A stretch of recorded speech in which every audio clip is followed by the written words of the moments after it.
Hello, welcome back to the reading of the poem of the Man God, written by Maria Valtorta, Volume 1, Chapter 123, Part 1. Jesus at the Clear Water. You shall not fornicate. 4th March, 1945. Jesus says to me, "Be patient, my dear soul, with regard to the double work. This is a period of endurance. You know how tired I was in my last days. You see it. When walking, I lean on John, on Peter, on Simon, also on Judas. Yes, and although miracles emanated from me, even by simple contact with my clothes, I was not able to change that heart. Let me lean on you, little John, to repeat the words which I spoke in the last days to those stubborn, dull-minded people who heard the announcement of my torture without being affected by it. And let the Master preach for hours in the sad plain of the clear water, and I shall bless you twice, for your fatigue and for your pity. I count your efforts, I gather your tears.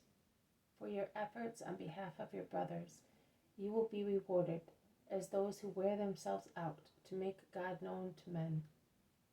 The tears shed for my suffering during the last week will be rewarded with Jesus' kiss. Write, and may you be blessed." Jesus is standing on a kind of platform made with boards in one of the large rooms, the last one, and is speaking in a very loud voice near the door,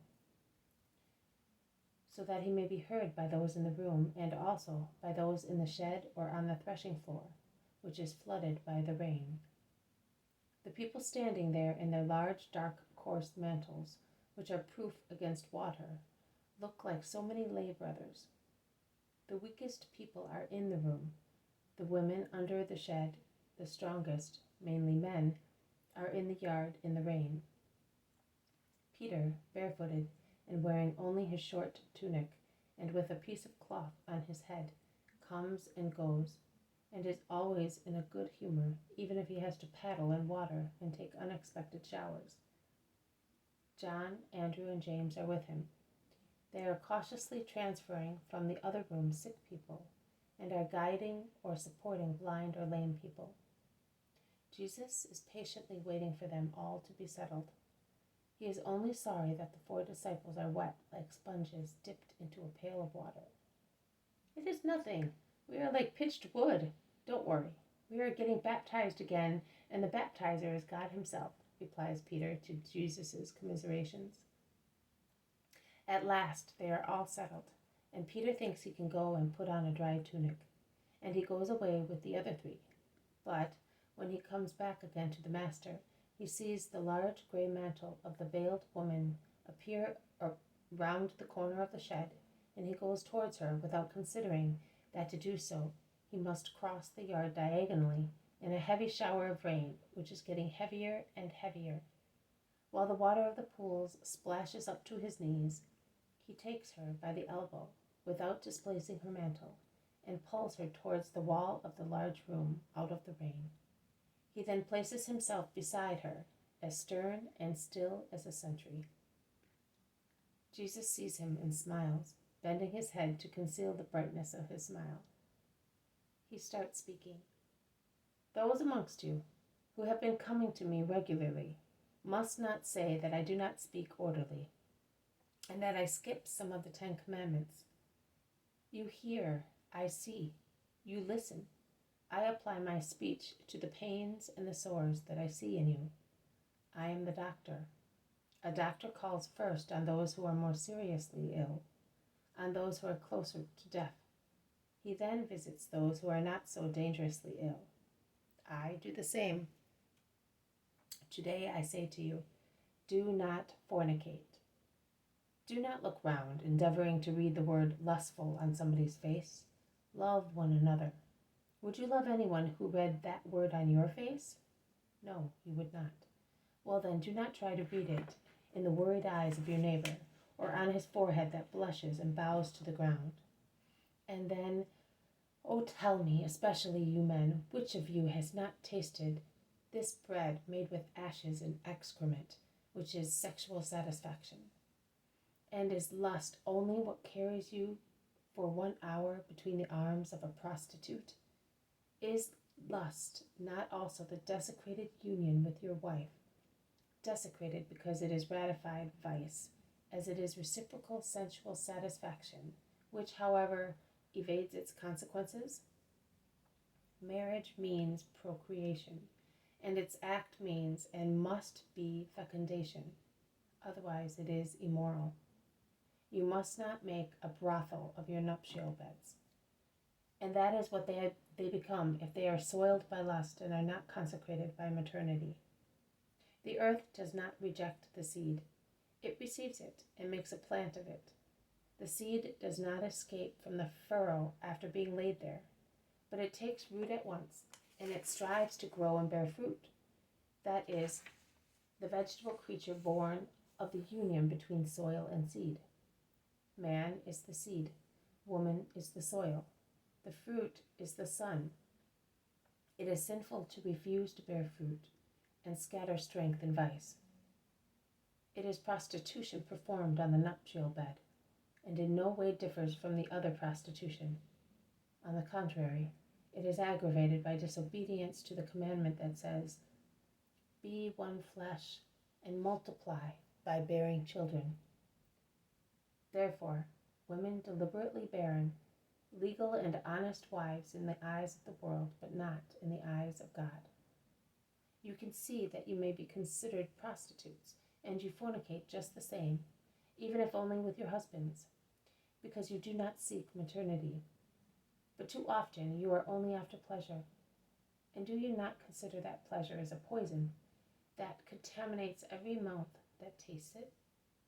It burns with a fire that seems to satisfy.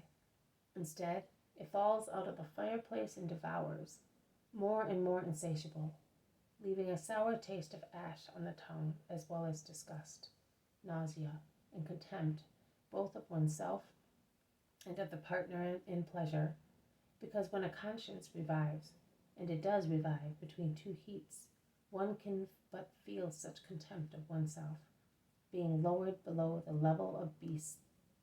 You shall not fornicate, it is said. A great deal of the carnal actions of men are fornications, and I do not take into consideration the inconceivable obsessive union which Leviticus condemns with the following words: "Man, you must not lie with a man as with a woman, and you must not lie with any animal. You would thereby become unclean.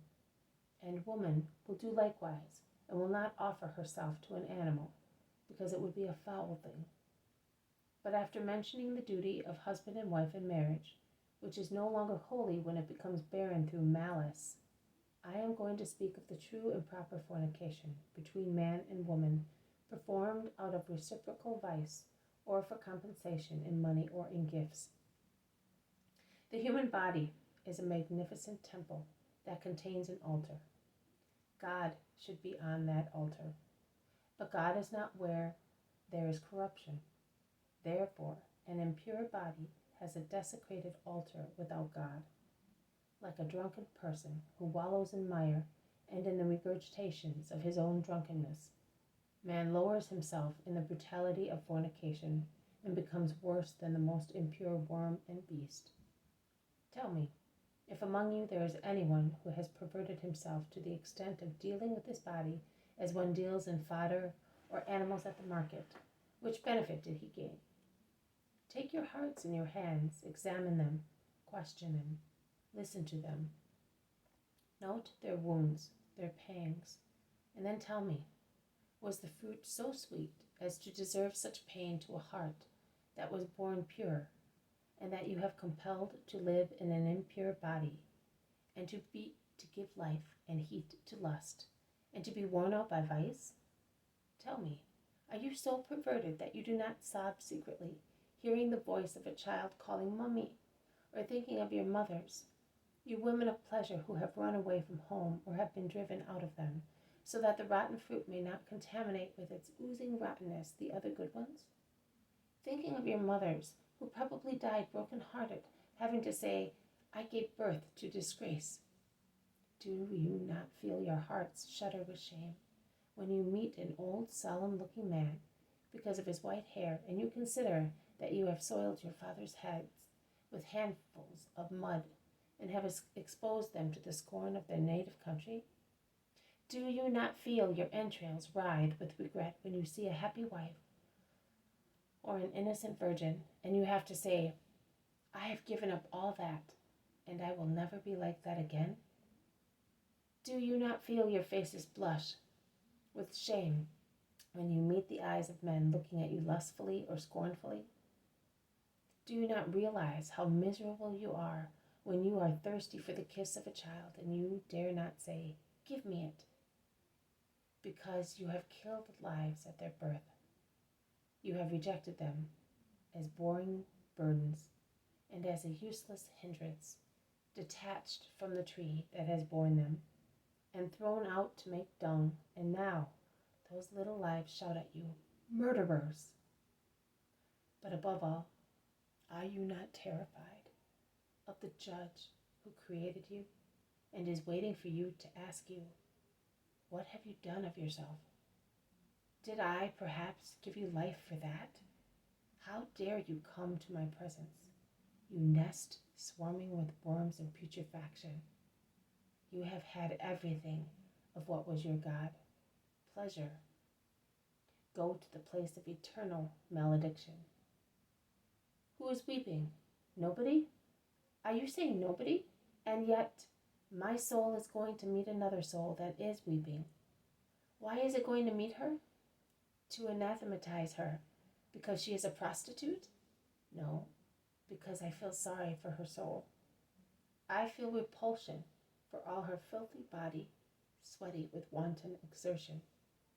But her soul, oh Father, Father, also for this soul I have taken flesh, and I left heaven to be her redeemer and the redeemer of many souls like hers.